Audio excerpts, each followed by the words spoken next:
Today we're here before the Supreme Court for oral arguments in United States v. Scrimetti. We're joined by Chloe Cole. Chloe, we're here for this court case that's discussing gender ideology and its harm to kids. Can you tell us about your experience? So I am a detransitioner myself, which ties into why I am rallying for this. For me, it started when I was 12 years old, after years of struggling with undiagnosed body dysmorphia, of going through an early puberty, struggling with sexual trauma and an assault that I went through, and just being a, frankly, normal, creative, tomboyish girl who just needed some help and guidance during that time. Now, when I told my mom about these feelings that I had, they were pretty reasonable about it. They wanted to know where these feelings were coming from. They wanted to help me feel supported and loved, but they also were very cautious. And so they decided that they were going to have me start seeing a psychologist. Now, what they didn't expect in doing so was that they would not be allowed to be involved in the process of my therapy at all. They were not allowed to be in the room during the appointment, so they had no idea what was actually going on. And yet at the same time, they kept hearing about hormones, they kept hearing about these medical interventions that they did not want me to go under, because I still was very much a child. I wasn't even in my teen years yet. And so they went to the doctors themselves with their concerns, saying, we want our child to wait. We want to wait until she is an adult. We want to give her a chance to just grow up.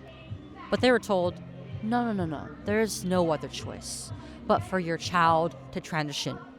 Don't call her your daughter anymore, because she is your son, and you have to give her what she wants. Otherwise, you're putting your own child at risk of suicide.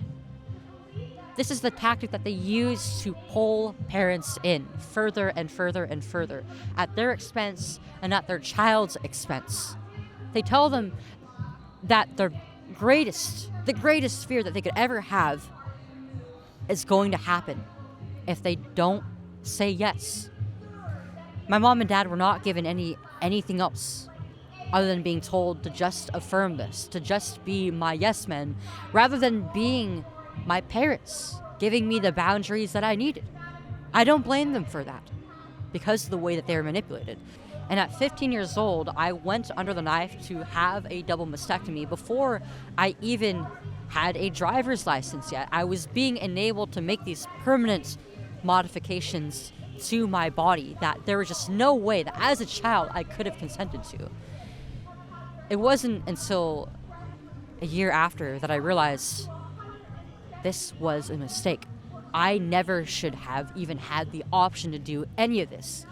I'm 20 years old now, and since I was 17 years old, I've been talking about my experience and advocating for the safety and well-being of children and their parents' rights, as well to receiving proper information on treatments for their children and being allowed to say no, to defend their children. Now, Chloe, looking back at that time now, what do you wish you had known then that you know now? I wish that I had known that these treatments were not actually going to change me. Sure, they can make me look more like a young man. They can make me sound like a young man. But all that I was becoming was an unhealthy woman, without her breasts, with lost function in her body, with compromised health. As you know, the Tennessee law at issue before the court today would protect these children from these drugs and surgeries. Based on your experience, Chloe, how do you hope the court rules?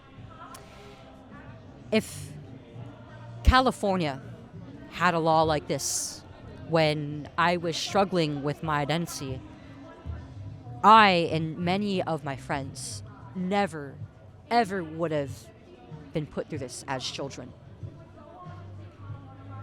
And I am really hoping that this law is upheld as constitutional so that a precedent is made for other states, including blue and purple states that might be on the fence about passing legislation, to pass similar laws to protect the children of the constituents in their state.